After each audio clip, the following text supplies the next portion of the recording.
Please do like, share, comment and subscribe to make me happy. गोरी कौवी और कालू कौवे का एक बेटा था जिसका नाम था जग्गू कौवा। जग्गू कौवा गोरी और कालू का एक लौता बेटा था, जिसकी वजह से दोनों कौवा और कौवी अपने बेटे से बहुत प्यार करते थे। अब उनका बेटा जग्गू कौवा जवान हो गया था, इसलिए एक अच्छी कौवी देख के गोरी ने अपने बेटे की शादी करवा दी। गोरी की बहू भी बहुत संस्कारी थी, वह अपने सास ससुर की बहुत सेवा किया करती थी। गौरी, भगवान का लाख बार शुक्रिया अदा करो तो वह भी कम है। उन्होंने हमें कितनी अच्छी बहू दी है, वह हमारी कितनी सेवा करती है और हमारा कितना ख्याल रखती है। हमें ना बहू के रूप में बेटी मिली है, बेटी। अब तो मेरी बस एक ही इच्छा है कि जल्दी से मैं दादी बनूं, पोता और पोती के दर्शन करूं, हमारा घर भी बच्चों की किलकारियों से गूंजे। वे दोनों पति पत्नी ऐसे बातें कर ही रहे थे कि उनका बेटा और बहू भी वहां आ जाते हैं। आ गए मेरे बच्चे नदी से पानी पीकर? जी माँ, आ गए। सासू माँ, ये लीजिए मीठे मीठे अंगूर खाइए, ये मैं आपके लिए लेकर आई हूँ। जीती रहो मेरी बच्ची।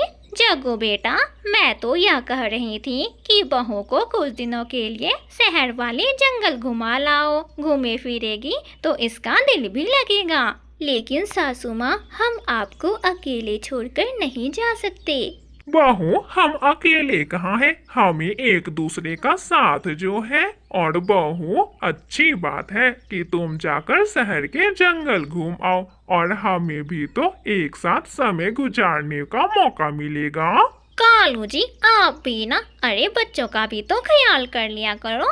चमेली बहू, तुम जाओ और शहर के जंगल में ना डॉक्टर से अपना चेकअप भी करवा लेना। हम ना जल्द ही अपने पोता और पोती के साथ खेलना चाहते हैं। फिर गोरी कौवी अपने बेटे और बहू को शहर का सैर करने के लिए भेज देते हैं। कुछ दिनों बाद शहर के जंगल में घूमने के बाद वे दोनों वापस घर आ जाते हैं। एक दिन चमेली घर में काम कर रही थी कि तभी अचानक से उसे चक्कर आने लगता है। गोरी कौवी भी पास में ही बैठी हुई थी। क्या हुआ बेटी? कुछ नहीं माँ, बस थोड़ा चक्कर सा आ गया था। बहू, मुझे लगता है कि मैं दादी बनने वाली हूँ। कितने दिनों से मैं इस दिन का इंतजार कर रही थी। बहू चलो, अब तुम काम नहीं करोगी, तुम मेरे साथ बुलबुल डॉक्टर के पास चलो। वे दोनों ऐसे बात ही कर रहे थे कि कालू और जग्गू भी वहाँ आ जाते हैं। कहाँ कहाँ जा रही हो तुम दोनों? कालू जी, मैं अपनी बहू को बुलबुल डॉक्टर के पास लेकर जा रही हूँ। मुझे लगता है कि आप दादा और मैं दादी बनने वाली हूँ। क्या सच में गौरी? जाओ, जल्दी से जाओ। और फिर गोरी कौवी अपनी बहू चमेली कौवी को अपने साथ लेकर डॉक्टर बुलबुल के घर पर जाती है। बुलबुल डॉक्टर जी, जल्दी से मेरी बहू का चेकअप करें। क्या मेरी बहू माँ बनने वाली है? इसे ना सुबह से ही चक्कर आ रहे हैं। फिर बुलबुल डॉक्टर चमेली का चेकअप करती है। बुलबुल डॉक्टर, बताओ ना, मेरी बहू माँ बनने वाली है ना? गोरी बहन, आपकी बहू को कमजोरी है, शायद इसीलिए उसे चक्कर आए होंगे। मगर आपके लिए एक बुरी खबर है, आपकी बहू कभी माँ नहीं बन सकती है। क्या? ये आप क्या कह रही हैं? तभी ही गोरी कौवी को चक्कर आता है और वह गिर जाती है। सासू माँ, क्या हुआ आपको? डॉक्टर बुलबुल जब गोरी का चेकअप करती है तो वह बहुत हैरान हो जाती है। बुलबुल डॉक्टर जी, मेरी सासू माँ जी को क्या हुआ है? मुझे लगता है कि मेरी सासू माँ ने मेरी टेंशन ले ली है। नहीं, ऐसी कोई बात नहीं है। तुम्हारी सासू माँ प्रेग्नेंट है। वह तो तुम्हारी खुशखबरी सुनने आई थी, मगर उसने तो अपनी ही खुशखबरी सुना दी। डॉक्टर बुलबुल, आप ये क्या कह रही हैं? इस उम्र में मैं और प्रेग्नेंट? अगर जंगल वालों को पता चला तो सब मेरा मजाक उड़ाएंगे। अरे ये क्या हो गया?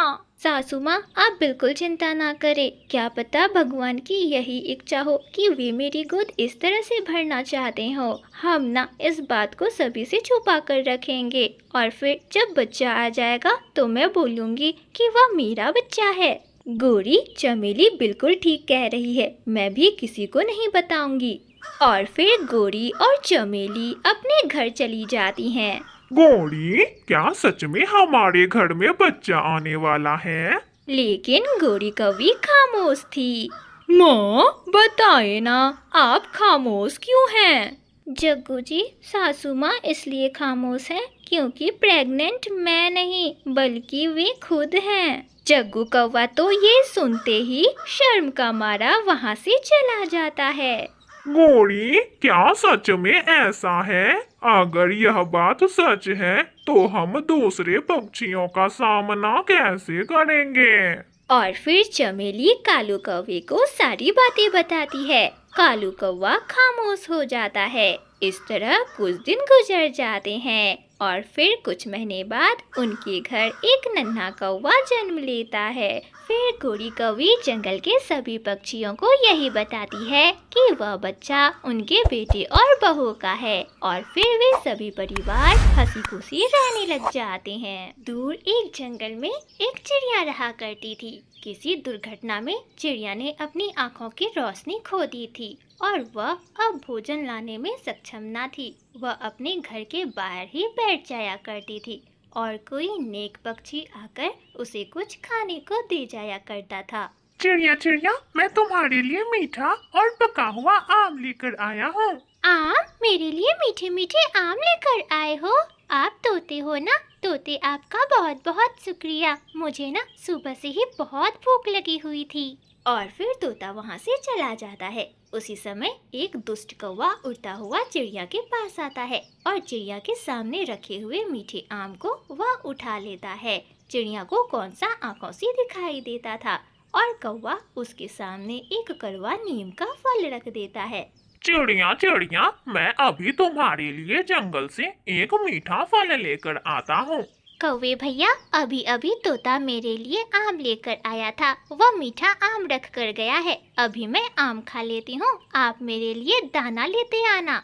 और ऐसा कहते हुए चिड़िया उस नीम के फल को खाने लग जाती है। कड़वा है, कड़वा है। अरे ये तो बहुत कड़वा है। अरे अरे चिड़िया बहन, ये तो नीम का फल है। तोते ने जरूर तुम्हारे साथ मजाक किया होगा। सब मेरा मजाक उड़ाते हैं।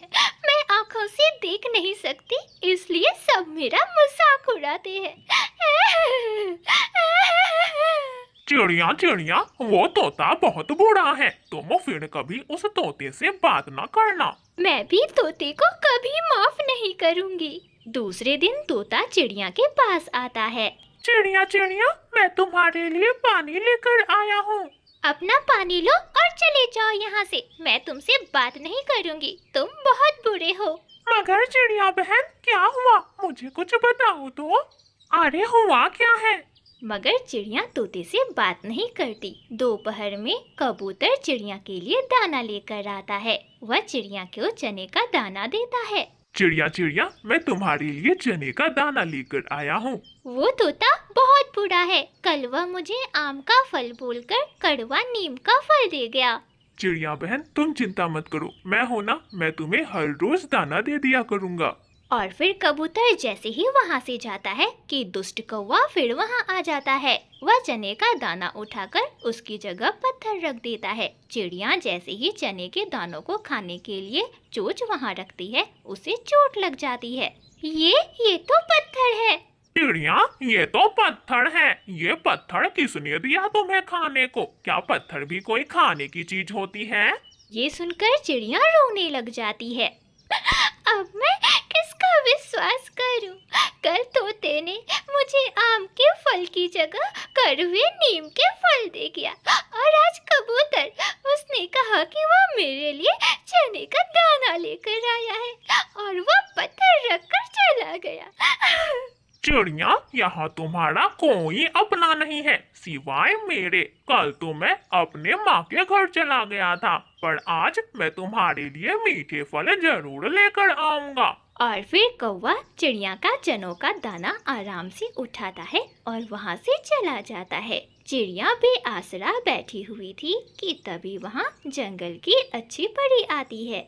चिड़िया चिड़िया, मैं तुम्हारी मदद करने आई हूँ। मैं तुम्हारी आँखों की रोशनी तुम्हें लौटाने आई हूँ, ताकि तुम देख सको कि कौन अच्छा और कौन बुरा। ये लो, ये एक जादुई पानी है, इसे अपनी आँखों पर डाल दो। आप तो अच्छी परी हो ना, आपका बहुत बहुत शुक्रिया।